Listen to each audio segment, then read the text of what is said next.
Programme news watch میں ایک بار پھر آپ کو ناظرین خوش آمدید کہتے ہیں، اور پروگرام کے اس مرحلے میں ہم بات کریں گے کہ کس طرح سے ملک کے مختلف حصوں میں اور خصوصی طور پر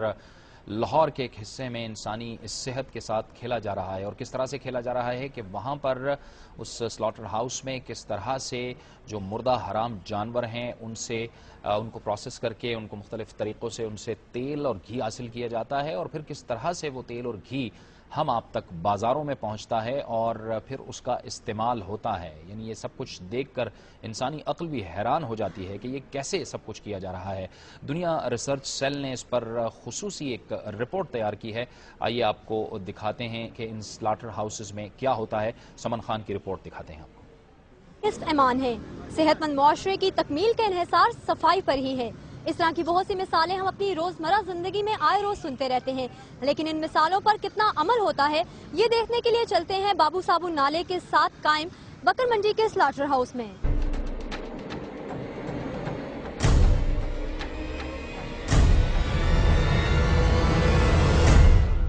بکرے اور گائے تو ایک جگہ، اگر آپ کا کتا یا گدھا بھی مر جاتا ہے تو اسے فضول مت سمجھیں، بلکہ اس کے مردہ جسم سے بھی پیسے کمائیں۔ یہ پیغام ہے مردہ جانوروں کی چربی سے تیل نکالنے والوں کا۔ دنیا ریسرچ سیل اور محکمہ ماحولیات کی ٹیم نے جب بکر منڈی مصفا خانوں کے گرد و نواح کا دورہ کیا تو معلوم ہوا کہ یہاں مردہ گدھے، کتے، چوہے اور دیگر مردہ جانوروں سے نکالی گئی چربی کو پگھلا کر تیل نکالا جاتا ہے، جو مضر صحت اشیاء بیچنے والوں کا کاروبار چلانے میں مدد دیتا ہے۔ اس کو زیادہ تر لوگ جو ہے نا وہ ڈبوں پیپوں میں ڈال کے مختلف بیچ دیتے ہیں، اس کو لوگ مس یوز کرتے ہیں مختلف، جیسے جلیبیاں اور چپس وغیرہ کے لیے، اور جو بہت ساری جو چیزیں جو نا جیسے چرگا وغیرہ کر لیں اس کے استعمال ہو رہی ہیں۔ دہی، جیلی، ٹوفیوں، کھانے کی مختلف اشیاء، ادویات، لپسٹکس اور دیگر کاسمیٹکس میں استعمال ہونے والی جیلاٹن بھی شہریوں کی صحت کے ساتھ کھیل کھیلنے والے یہی بیوپاری تیار کرتے ہیں۔ یہاں مردہ جانوروں کی جلائی گئی ہڈیوں کے صفوف سے جیلاٹن بنائی جاتی ہے۔ مردہ اور ذبح ہوئے جانوروں کا استعمال تو اپنی جگہ، ان کارخانوں میں لاہور بھر کے ہوٹلوں سے بچی ہوئی ہڈیاں بھی ریسائیکل کی جاتی ہیں۔ استعمال شدہ ہڈیوں اور گوشت کو دھوپ میں پھیلا کر خشک کیا جاتا ہے، پھر انہیں مشین میں ڈال کر تیل نکالا جاتا ہے جس سے برتن اور کپڑے دھونے والا صابن اور سرف بنایا جاتا ہے۔ استعمال شدہ ہڈیوں اور گوشت کو ابالنے سے نکلنے والے کیڑوں سے نظریں چرائے یہاں کام کرنے والے افراد اسی فضلہ سے چربی نکالتے ہیں۔ جانوروں کے خون کو بھی یہاں بڑی مقدار میں پکایا اور خشک کیا جاتا ہے، جس سے مرغیوں کی فیڈ میں ڈلنے والی کھاد بنائی جاتی ہے۔ جو یہ خون جلا رہے ہیں، خون کو یہ خشک کر کے اس کا پاؤڈر بنا کے یہ آپ کو دکھائی تھی، جو یہ مختلف جانوروں کو دیتے ہیں، جو ہماری 6 مہینے میں تیار ہو جاتی ہے مرغی جو ہم کھاتے ہیں۔ یہ بازاروں سے مہنگے داموں ملنے والی سوسیجز اور ہاٹ ڈاگز کا بنیادی جز یعنی انتڑیاں بھی انہی مصفا خانوں میں تیار کی جاتی ہیں۔ بدبو اور گندگی کی پرواہ کیے بغیر یہ لوگ چھوٹے جانوروں کی انتڑیوں کو دھونے کے بعد نمک لگا کر محفوظ کرتے ہیں، اور بڑے جانوروں کی انتڑیوں میں ہوا بھر کر انہیں سکھایا جاتا ہے اور پھر انہیں بیرون ملک برآمد کیا جاتا ہے۔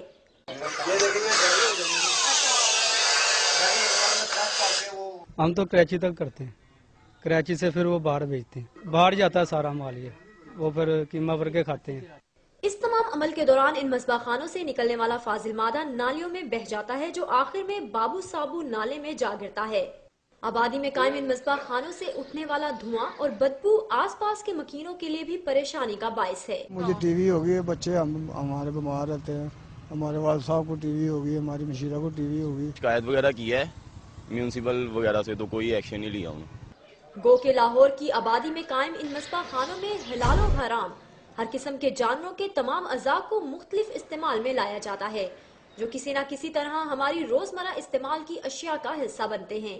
حکومتی عہدیداروں کی جانب سے مصباح خانوں کو رہائشی اسکیموں سے دور منتقل کرنے اور ان کارخانوں میں سائنسی طریقہ کار سے حلال جانوروں کے اعضاء کو استعمال میں لا کر شہریوں کے ساتھ ساتھ یہاں کام کرنے والوں کو بھی بیماریوں سے بچایا جا سکتا ہے۔ آپ نے اس رپورٹ میں دیکھا کہ سلاٹر ہاؤس میں کیا کچھ ہو رہا ہے اور کس طرح سے انسانی صحت کے ساتھ کھیلا جا رہا ہے۔ اس کے نتیجے میں جو تیل اور جو گھی بن رہا ہے وہ کس طرح سے بازاروں میں پہنچ رہا ہے اور پھر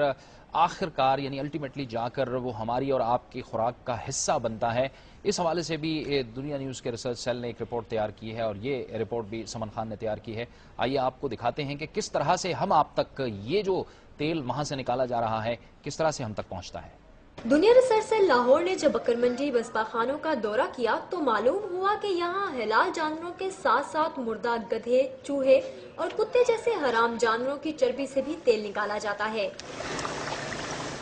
جو کھلے تیل کے نام سے دکانداروں کو سستے داموں بیچا جاتا ہے۔ شہریوں کی بڑی تعداد بھی پیکٹ والا مہنگا تیل خریدنے کی بجائے مارکیٹوں سے عام ملنے والے کھلے تیل کو سستا ہونے کے باعث ترجیح دیتے ہیں۔ ریل میں چلنے میں آج صوفی کا لے لیں ایک پیکٹ 1 کلو لیٹر کا، وہ آپ کو 140 150 روپے لیٹر دے رہے ہیں، وہ اسی سے ہم لے رہے ہیں، وہ ٹینکر وہ ہم 110 روپے کلو بیچ رہے ہیں۔ پبلک جو غریب ہے وہ ان کو جاری سوٹ ہی نہیں کرتی، اتنی زیادہ مہنگائی۔ بازاروں میں فروخت ہونے والی کھانے پینے کی تلی ہوئی اشیاء بھی اسی غیر معیاری، سستے اور مضر صحت تیل میں بنائی جاتی ہیں۔ مضر صحت تیل کی حقیقت سے نظریں چرائے دکاندار اپنا کاروبار چلا رہے ہیں۔ سارا نو پتا ہے کہ کھلا تیل جڑا نا یہ جراثیم والا ہوتا ہے، اپنا وقت ہی پاس کرنا ہے نا، ان کو نہیں کچھ لبدا، مہنگائی بہت ہے۔ دنیا ریسرچ سیل کی جانب سے مذبح خانوں پر مارے جانے والے چھاپے کے دوران یہ بات بھی سامنے آئی کہ یہاں حلال و حرام جانوروں کے اعضاء کو مختلف استعمال میں لایا جاتا ہے، جس سے شہریوں کی صحت کو نقصان پہنچ رہا ہے۔ بیسیکلی یہ اتنے جراثیم ہوتے ہیں، یہ جو مردہ چیزیں ہوتی ہیں جس میں جراثیم پھلتے ہیں پھولتے ہیں، اور ان کے جو ہے کھانے سے معدے کی آنتوں کی تکلیفیں ہو سکتی ہیں، کرونک ڈائریا یعنی کہ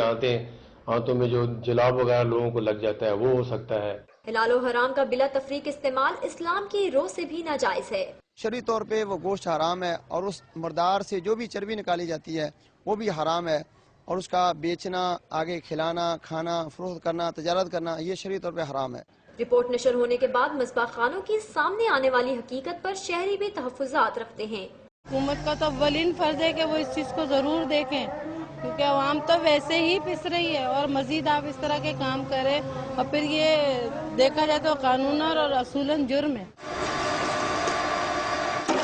شہریوں کی صحت کے ساتھ کھیل کھیلنے والوں کا تعین کر کے دنیا نیوز نے تو اپنی صحافتی ذمہ داری پوری کی، لیکن اب دیکھنا یہ ہے کہ حکومت اس مجرمانہ کاروبار کو روکنے کے لیے کیا اقدامات کرتی ہے۔ کیمرہ مین اعجاز علی کے ساتھ سمن خان، دنیا ریسرچ سیل، لاہور۔ یہ رپورٹس چلنے کے بعد اب اطلاعات یہ آئی ہیں کہ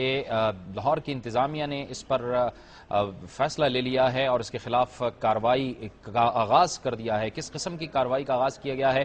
اسی پر ہم بات کریں گے، اور اس کے لیے ہمیں جوائن کیا ہے ٹیلی فون لائن پر ڈی سی او لاہور جناب سجاد بھٹا نے۔ بہت بہت شکریہ بھٹا صاحب۔ اچھا بھٹا صاحب، یہ جس طرح سے یہ بابو صابو میں ایک جو نالا ہے اس کے پاس ایک سلاٹر ہاؤس ہے جہاں پر مردہ جانوروں کو لایا جاتا ہے، اور اس کے بعد جی میں بتاتا ہوں، اس بارے میں ایک رپورٹ ہمیں ملی تھی کہ یہاں پہ یہ کوئی کاروبار ہو رہا ہے۔ آپ کو یاد ہوگا ہم نے بہت پہلے بھی یہاں پہ کلین اپ آپریشن کیا تھا، اور اس کو بالکل یہاں پہ ایک ساتھ جو بھی اسٹیبلشمنٹس تھیں ان کو بند کیا گیا، وہاں سے ریموو کیا گیا۔ ابھی پھر خبر آئی تھی کہ اس قسم کا کوئی گھناؤنا کاروبار صحیح ہے، جس کے متعلق ہم نے آج 16 ان کے پریمیسز جو ہیں وہ سیل کیے ہیں، اور لوگوں کے خلاف جو لیگل کارروائی ہے وہ بھی انیشیٹ کی ہے، اور یہ آپریشن ابھی تک جاری ہے۔ کل ہم ان کا بلڈنگ بائی لاز کے مطابق دیکھیں گے کہ یہاں پہ جو بلڈنگز بنی ہوئی ہیں اس قسم یہ کاروبار کر رہے ہیں، کیا ان کی اپروول ہے یا نہیں، اور اگر اپروول نہیں ہے تو پھر ان کے خلاف ایک مکمل ایکشن لیا جائے گا۔ اچھا بھٹا صاحب، کیسے اس چیز کو انشور کیا جائے کہ یہ لوگ دوبارہ، یعنی یہ تو ان کی پھر گروتھ ہو جاتی ہے، آپ ایکشن لیتے ہیں پھر گروتھ ہو جاتی ہے، روکا جائے ہر صورت؟ مسئلہ یہ ہے کہ سلاٹر ہاؤس ساتھ ہے، سلاٹر ہاؤس میں بھی لوگ لے کر آتے ہیں، اور ساتھ ان کا ایک